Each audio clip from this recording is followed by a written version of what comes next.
Hello and welcome, good to have you with us. आइए देखते हैं top 5 static and dynamic MCQs जो कि यूपीएससी और स्टेट पीएससी 2023 के लिए बहुत ही महत्वपूर्ण है। पहला प्रश्न, इनमें से कौन डीप ओशियन मिशन को लागू करने के लिए एक नोडल मंत्रालय है? ऑप्शन ए पर्यावरण, वन और जलवायु परिवर्तन मंत्रालय, ऑप्शन बी पृथ्वी विज्ञान मंत्रालय, ऑप्शन सी विज्ञान और प्रौद्योगिकी मंत्रालय, ऑप्शन डी खनन मंत्रालय और इसका सही विकल्प है ऑप्शन बी पृथ्वी विज्ञान या ministry of earth science. Deep ocean mission को लागू करने के लिए एक नोडल मिनिस्ट्री है। बढ़ते हैं अपने अगले प्रश्न की ओर। गुड के प्रेषण के संबंध में निम्नलिखित कथनों पर विचार करें। Consider the following statement with reference to the goods dispatch.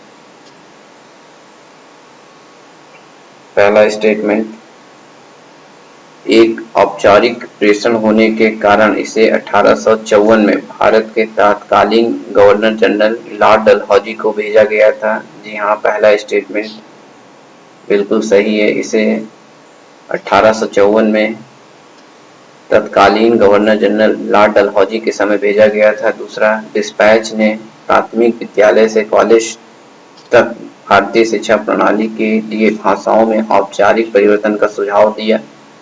जी हाँ, सेकंड स्टेटमेंट भी बिल्कुल सही है। थर्ड, अंग्रेजी शिक्षा भारतीयों के नैतिक चरित्र को बढ़ाएगी और इस प्रकार ईस्ट इंडिया कंपनी को सिविल सेवक की आपूर्ति करेगी जिन पर भरोसा किया जा सकता है। वुड के प्रेषण की सिफारिशों में से एक था।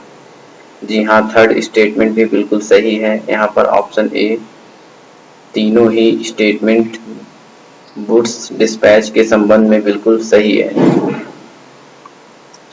बढ़ते हैं अपने अगले प्रश्न की ओर। मिश्ती, जिसे पुदीना या गुआ पुदीना के नाम से भी जाना जाता है, किस देश में स्थित एक स्ट्रैटो ज्वालामुखी है? Option A Peru, option B Libya, option C Italy, option D China और इसका सही विकल्प है ऑप्शन ए मिश्ती एक स्ट्रैटो वोल्केनो है जो कि पेरू में स्थित है। बढ़ते हैं अपने अगले प्रश्न की ओर। दो या दो से अधिक राज्यों के लिए एक समान उच्च न्यायालय होने का प्रावधान किस संविधान संशोधन में किया गया है? The provision of having a common high court for two or more states was introduced by option A 35th Constitutional Amendment Act 1974, option B 21st Amendment Act 1967, option C 13th Amendment Act 1962, option D 7th Amendment Act 1956 और इसका सही विकल्प है option D 7वां संविधान संशोधन अधिनियम 1956 में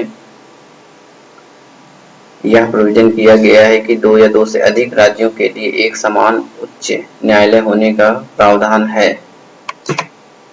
next question, Radha Krishnan आयोग का उद्देश्य क्या था? इसलिए राधा कृष्णन आयोग का गठन किया गया था। ऑप्शन ए विश्वविद्यालय अनुदान आयोग के लिए, establishment of the University Grant Commission, option B CBC की स्थापना के लिए, ऑप्शन सी नाबार्ड की स्थापना के लिए, ऑप्शन डी केंद्र राज्य संबंध के लिए और इसका सही विकल्प है ऑप्शन ए राधाकृष्णन आयोग का उद्देश्य विश्वविद्यालय अनुदान आयोग की सिफारिश से था, establishment of the University Grant commission.